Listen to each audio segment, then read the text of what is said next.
The NBA's best team during the regular season is what JJ was just talking about.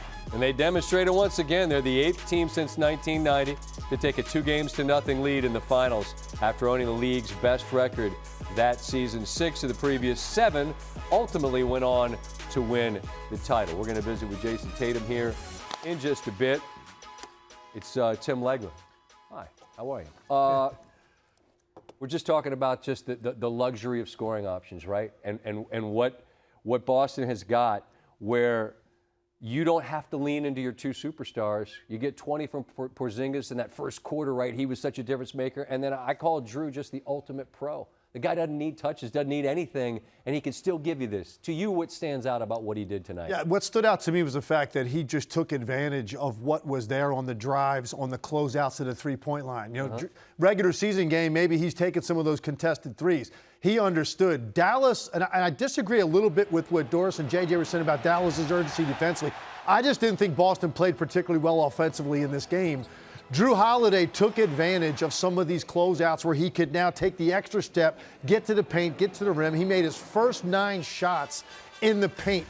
So on a night when neither team could really shoot the ball particularly well for the three-point line, where are you going to grab those extra possessions? And Jrue Holiday did that in attacking the gaps and attacking along the baseline, taking the extra step at the end around a shot blocker to get himself more on balance. So he shot something good at the rim. I just thought he played a really smart offensive game on a night when everybody was struggling to find the range from deep. Jrue Holiday found another way to put the ball in the basket. If he doesn't do what he did in the first half, Scott, Dallas might be up 6-8 at halftime. And if that's the case, maybe it feels a little bit different to them coming out of the locker room. Didn't it feel, though, at halftime, like you look at the score and you're like, that does not feel like the game we just watched? I was saying to you guys in the room, I'm like, you know, it felt like Dallas left so much out there. Right. Missed free throws. They couldn't make a three. And yet you felt like they were holding on for dear life. Right. And it was a matter of time before Boston was going to have a couple of runs. Eventually they had the one significant run to get the 15-point lead. And then Dallas, you know, made it a little bit interesting there at the end. But you never really felt that Boston was in danger of losing that game. We'll get to the touchscreen a little bit later. But just like I could read out these numbers, and it's a make-miss league. We know that. It's cliche, but it's true. If Dallas doesn't make threes, they've been so good during the playoffs making them. And they made 6 in this one after they made 7 in game 1. That's been a big issue. But there's a bigger issue just in terms of what they're struggling to do in your estimation? Yeah, they are. And it's the defensive breakdowns is what's been bothering them this entire time for both games. But I just thought there was too much tonight that was below standard for Dallas. It's not finals worthy. What it's going to take to beat this team. You've got to make threes from your role players, your bigs. Gafford played better later in the game, but for the most part, the 3 centers, Gafford, Lively, and Kleber, were completely ineffective offensively. They had some really bad turnovers of where guys were coming from behind against Luka when he wasn't aware that he was being chased down, led to some sloppy turnovers, including a really big one there in the backcourt at the end when it looked like they had a chance in the game. Holiday hits the 3 out of that. There's just too many areas in which they haven't been good enough against this team. The margin is so small against the Boston Celtics.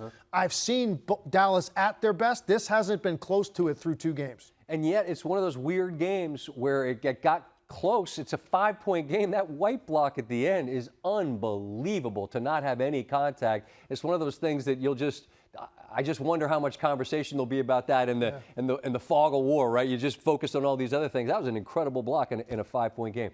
Luka afterwards on, I guess, his performance, but just where Dallas now is beyond just being down 2-0. All right, first question, Tim. Tim McMahon, ESPN. Luka, what have you been dealing with your chest? Was there any question in your mind about being able to go tonight? And, how are you feeling physically throughout this game, especially going into the fourth quarter? I mean, yeah, actually it was. But, I always want to play. So we did all day. We did a lot of things to get ready for the game. And how were you feeling physically tonight? Obviously a lot of minutes, going into the fourth quarter especially. Good. I was okay. Second row. Luka, it looked like you had an interaction with the Celtics owner. Did he do something or say something that you thought was over the line? I'm sorry, I don't know who's the Celtics owner. Was there somebody in the first row that you were having an exchange with that was the Celtics owner? No. Mike. Luka. Mike Curtis, the Dallas Morning News. In a game where the Celtics shot 26% from three, Jayson Tatum didn't have a necessarily good offensive outing. Does it feel like a missed opportunity that you guys weren't able to capitalize in a game like this? Every game we lose, it's a missed opportunity for us.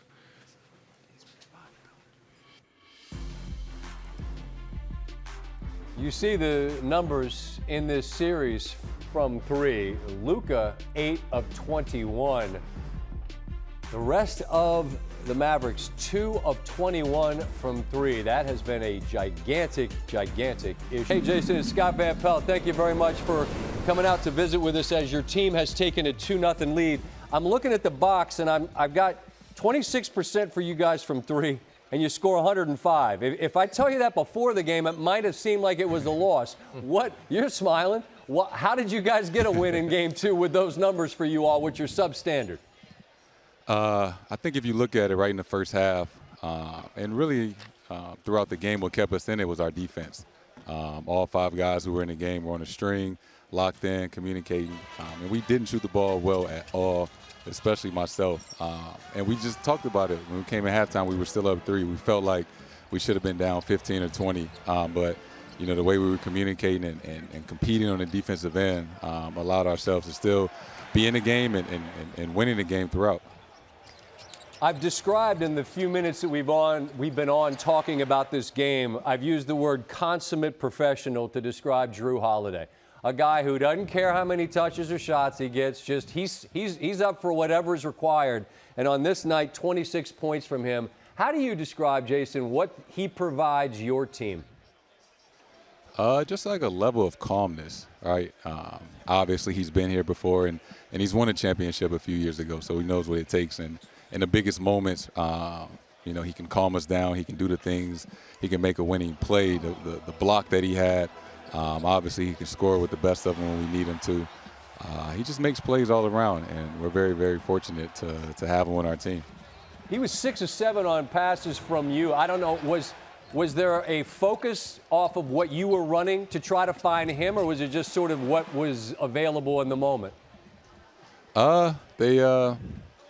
You know, they were packing the paint, a couple double teams and things like that. And, you know, we just kept making eye contact, and he was in a dunker. He was cutting. He was open for threes. So it was just making easy reads for me. Jayson, my entire career in sports TV, I've covered golf. And something that I found in major championships is that players find out they don't have to be perfect to win majors. When like Xander Schauffele won the last major.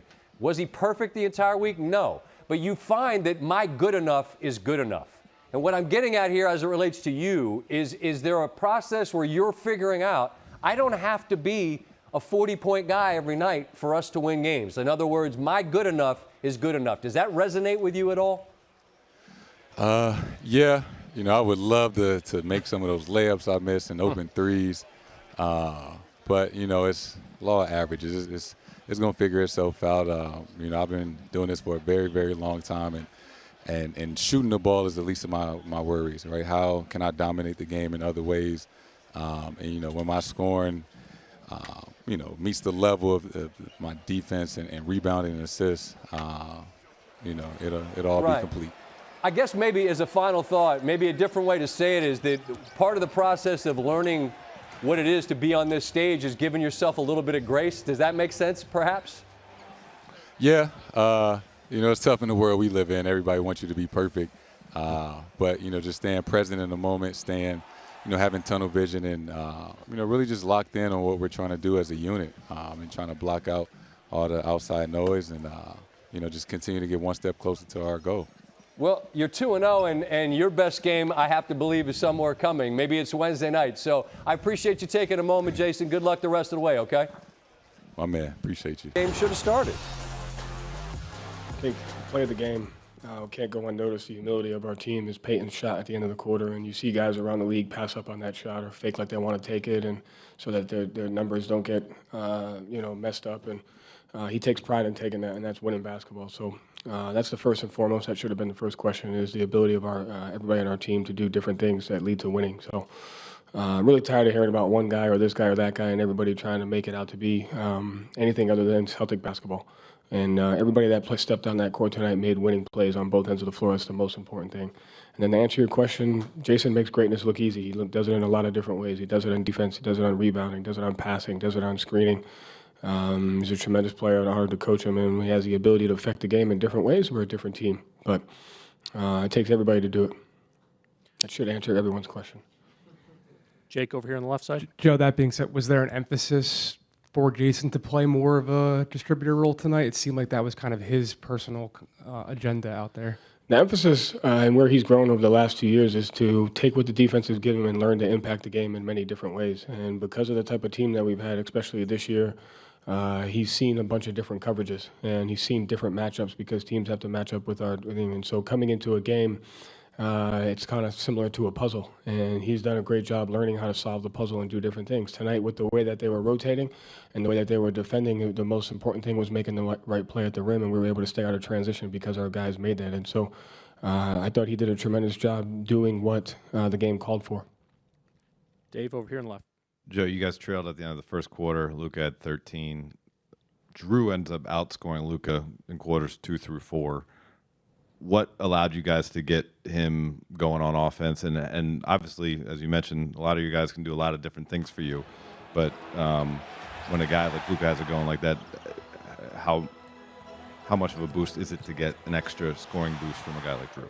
Yeah, I mean, listen, you got to take a look at, we gave up a 26-point first quarter and then 3 25-point quarters. In the 26-point first quarter, we fouled a 3-point, we messed up the 2 for 1 and fouled a 3-point shooter for 3 free throws. Luka gets 2 shooting free throws. We give up a transition basket to P.J. Washington.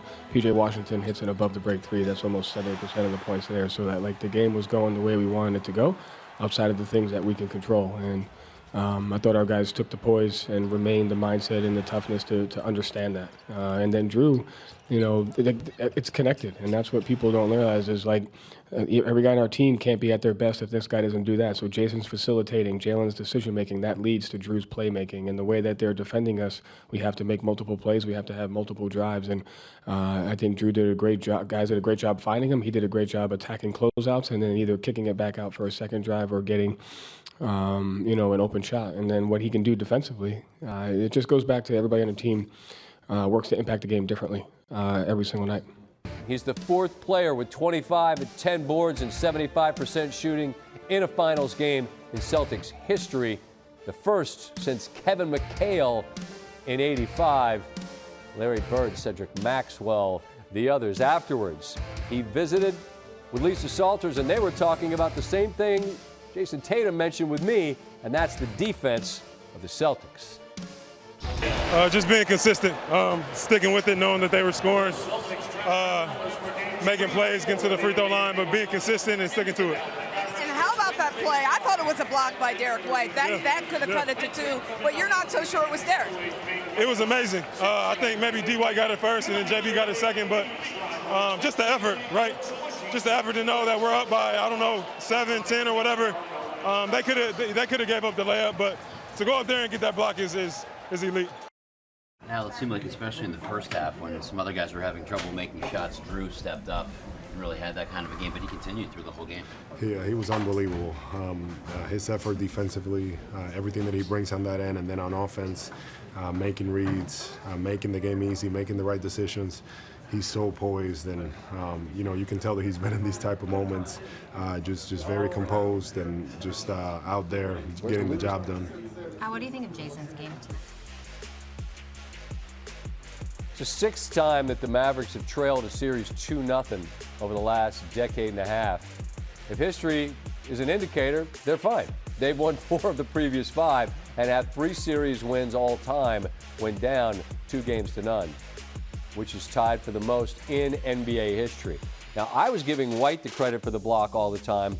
Brown definitely got it as well. Jason Kidd wants to know, was there a foul on that? All right, questions for Coach. We'll start here with Mike in the front. Mike Curtis, Dallas Morning News. Jason, what was your interpretation of the fast break with PJ that led to the block by Derek White there at the end? My interpretation, it looked like a foul, but it wasn't called, so it wasn't a foul. That's a pretty black and white assessment of things. They didn't call it, so it wasn't a foul. I kept saying in the highlight over and over again, I thought it was clean because I was looking at the ball. Right. Was there a hand? But oh yeah, no question. There was a hand right into his back. That if that was a type of play that had been able to be reviewed at that time, that's going to be called a foul because there was absolute contact on the part of Jaylen Brown right in the middle of P.J. Washington's back prior to going up and blocking it, and you really didn't see it until they showed the slow motion replay from a different angle when you could really see that hand get into his back. Okay, well then that's on me. I'm giving all the credit for the clean block up top, but that left hand, you certainly see that there. As far as the issues that Dallas has had in totality, if there's been a consistent issue that they've faced in these two games, what do you got for us? Can't keep the ball in front of them, and when they get broken down off the dribble, I just think they go into chaotic mode on the weak side. They're not really disciplined in the rotations. Here's an example of what I'm talking about, and we've seen this quite a bit. And actually, the initial defense by Luka isn't bad. You're trying to keep the ball in the middle. Does a pretty good job of cutting Jaylen Brown off.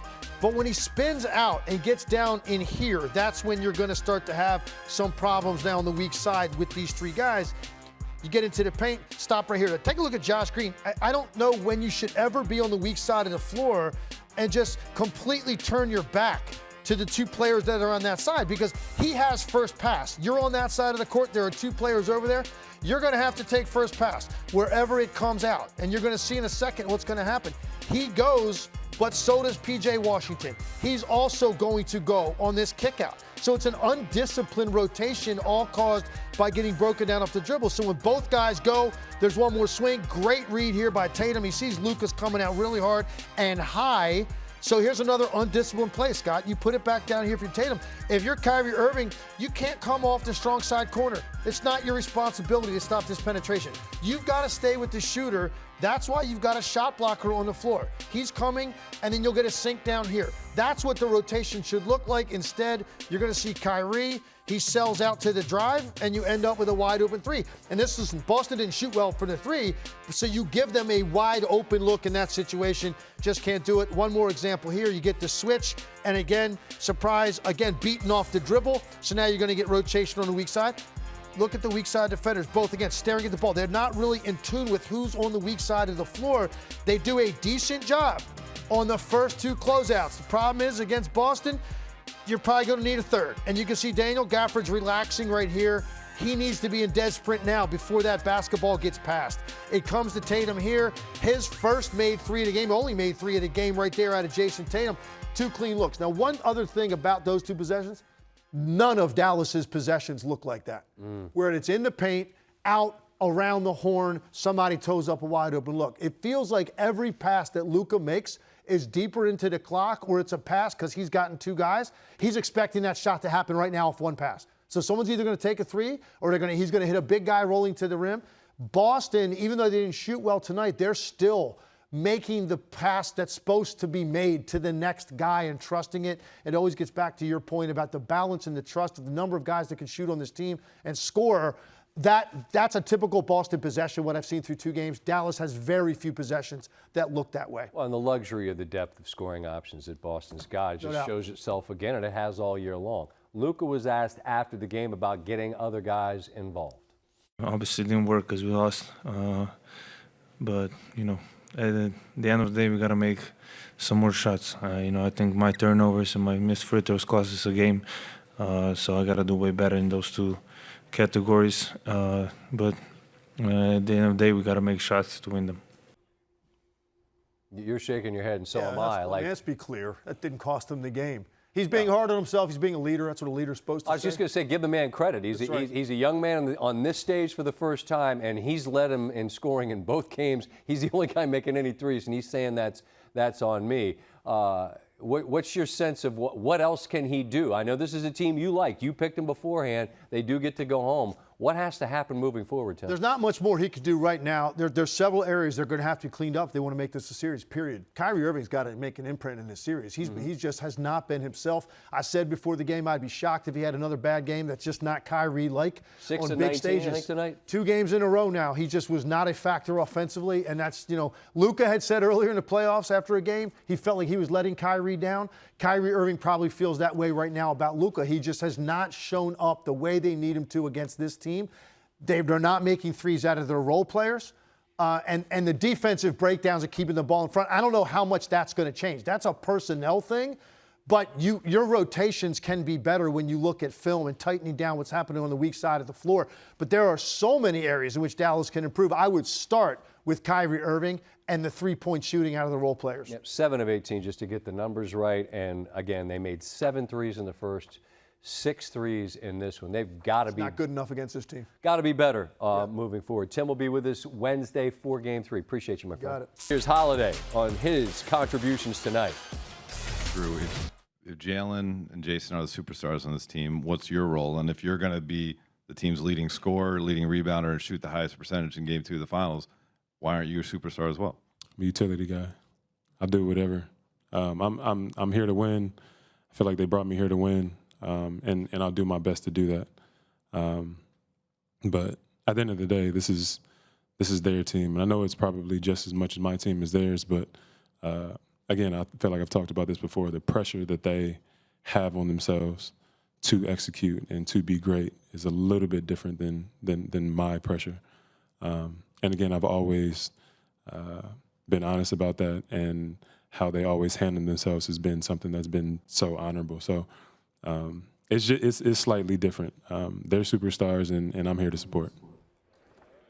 Mark Spears from Manscaped joins us. This was the 85th game of the year for Jrue Holiday. It's the first time he goes for 20 and 10 all year. And it's a veteran who knows his role, right? And he was comfortable not having to flex on anybody because it wasn't required, but he's capable of it. You visited with him afterwards. What was the sense of what he had contributed to tonight's victory, Mark? Well, for Celtics fans, he was a holiday to celebrate tonight. This is a guy that's known for defense. He puts all his energy on that side. He actually was 100th in the NBA in scoring this season, 12.5 points per game, but he dropped 26, 9 points in the paint. 9 buckets in the paint, actually. And he just, he took what came to him. But this is their, fourth option. Their fourth option, which is very, very scary for this Celtics team, that you have a guy like that who's capable of doing big things like this on any given night, and he's their fourth option, shutting guys down and scoring big buckets for them. Well, Mark, I think what's interesting is that it's the understanding of the role, and I keep using the word professional. Like everyone in the league is by definition a professional, but they don't necessarily always behave in that way, right? None of us do in any given profession. I just feel like this guy is exactly what any team would want. What's his sense of what he is supposed to be for them? Yeah, he's not quite the OG on the team. That's Al Horford, but he's close to it. He's been the young guy before. He's been there. He's done that. He's not worried about that. He's worried about getting another championship. And you got to remember, he got one in Milwaukee already. He knows what this feels like. Another thing where he knows what this feels like is, a 2-0 series. But that time, Phoenix actually was up 2-0. He said he expects Dallas to come back, throw a punch. One of the Dallas Mavericks employees told me they know they haven't played in Dallas yet. I was like, yeah. But, Jrue definitely likes being on this side of the coin as opposed to where it was last time with Milwaukee where they won 4 in a row. So he's just a vet, and he gets it.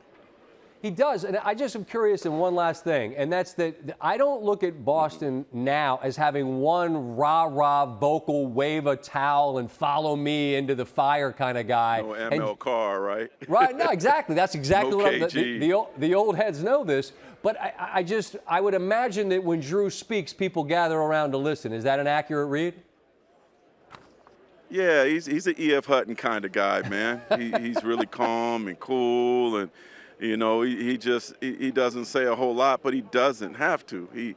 He plays with his defense, and their whole team is kind of chill, right? This certainly ain't the 2008 team I covered. Them guys are crazy. Definitely a different vibe on there. but they just follow this cat, and you know, his unselfishness goes through the whole team. You know, Jayson Tatum hasn't played great. Doesn't matter. They got weapons. They're just caring about winning the championships. The 100th guy in scoring in the NBA, just let them in scoring. They're 2 wins away. That's all they care about. They don't care about the accolades or getting their jersey retired just yet. Well, I got to paraphrase here, Mark, but it was a wise man that once said, you don't flex them if you know you got them, something like that. You know what I'm talking about. Yeah. I believe Yeah. I believe Jrue put him on display tonight, Mark. I appreciate you, man. Thank you, all right? Always a pleasure, brother. Always. Mark Spears. Kyrie on his struggles in Game 2. Yeah, that's the confidence that I have in myself. You know, a lot of shots were hitting the back rim that could piss you off as a competitor. But it's all part of the game of basketball, and you got to accept the ups and downs of this. You know, that's the I would say the toughest challenge when you're in a series. You want to play extremely well, especially when you're playing in the finals. You know, a little disappointed in myself not being able to convert a lot more of my opportunities that I have in the lane. You know, obviously I'm going against Jrue Holiday and Jaylen Brown a few times, but I feel like I have the upper edge on certain possessions where I just got to convert. They're pushing me to my left hand a little bit more. So just got to be aware of some of their adjustments like I was in Game 1. Felt good in the first half, but in the second half, just shots weren't going down. And defensively, I was out of position, got some ticky-tack fouls, and just kind of took away from our flow of the game as well. It wasn't just all on me, but I'm definitely taking the majority of it just because you know, my teammates look to me to convert a lot of these shots and ease the burden, not only just Luka, but everyone else, and settle our team. You know, we've definitely made our identity on defensive end, but now offensively, I got to play better.